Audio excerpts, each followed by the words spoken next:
After 1 hour, ganito na siya.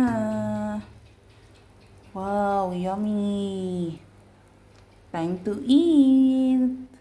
Wow, lambot oh.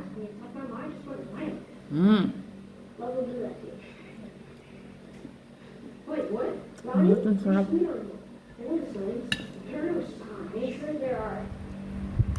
What can make you do some crazy things? Like climb a balcony or write a poem on the inside of your shoes so no one finds out about it. Who writes poems on the inside of their shoes? Just someone. Someone what? Meron na ako ditong kawali. So, bali ito ay oil na galing dun sa pinagprituhan ko ng ham and sausage kaninang umaga. Maglalagay lang ako ng 1 cup ng toyo. Dito ko na siya ilalagay para hindi na madami pang huhugasan. Tapos, 1 cup ng vinegar. So, bakit 1 cup? Kasi 1 kilo yung spare ribs. 4 tablespoon ng granulated sugar. Mali, di pala granulated yun. Brown sugar pala to. 3, 4. Mix lang. Tapos, 1 tablespoon ng pepper. Ito ay optional lang. 1 tablespoon ng gochujang. Ayan. Halo-halo lang. Tapos, maglagay ng 5 cloves ng minced garlic. Tapos, ilagay na yung baboy. Yan. Medyo hirap. Oops, kaya mo yan. Maganda kasi. Uy, yan. Uy! Yan. Tapos, mix para lahat makoat nung sabaw or sauce. Ayan na siya. So, ito ay imamarinate ko for 2 hours. Para manuot yung lasa niya at talagang masarap siya. Buti na lang, may nakita akong durog na bay leaf. Yan, add ko lang din. Pampalasa din yan, saka pampa-aroma ng pagkain. Pagkatapos ma-marinate yung pork ng 2 hours, pakuluan siya for 5 to 10 minutes. Tapos, wag mo na siya takpan. And pakuluan siya na medium high heat.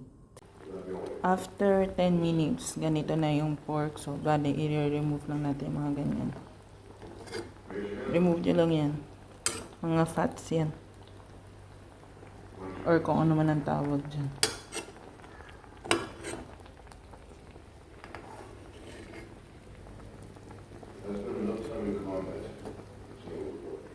Tapos, i-medium low heat nyo yung apoy hanggang sa maluto na yung pork. Magdadagdag na rin ako ng 1 basong tubig. 2 baso ng tubig na lang pala idadagdag ko para maluto ng tuluyan yung pork. Ayan, tapos haluin. Tapos, takpan na yan hanggang sa maluto na yung pork and yung vinegar. Tapos, check na lang every 20 minutes kasi baka mamaya nawalan na ng sauce. Yun lang. After 1 hour, ganito na siya. Wow, yummy! Time to eat! Sarap po.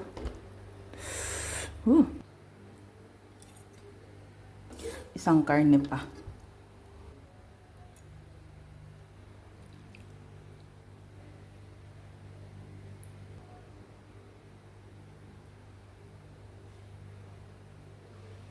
Wow, lambot oh.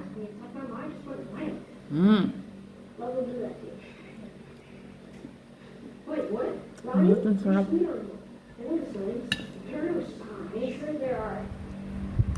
What can make you do some crazy things? Like climb a balcony or write a poem on the inside of your shoes so no one finds out about it. Who writes poems on the inside of their shoes? Just someone. Someone what?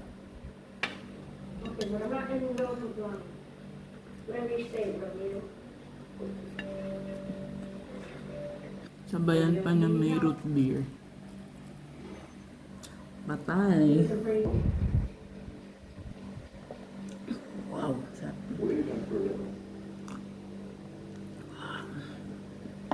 Panalo. Sarap. Ayun lang, see you ulit sa aking next vlog. Don't forget to like, share, and subscribe. It's funny that way.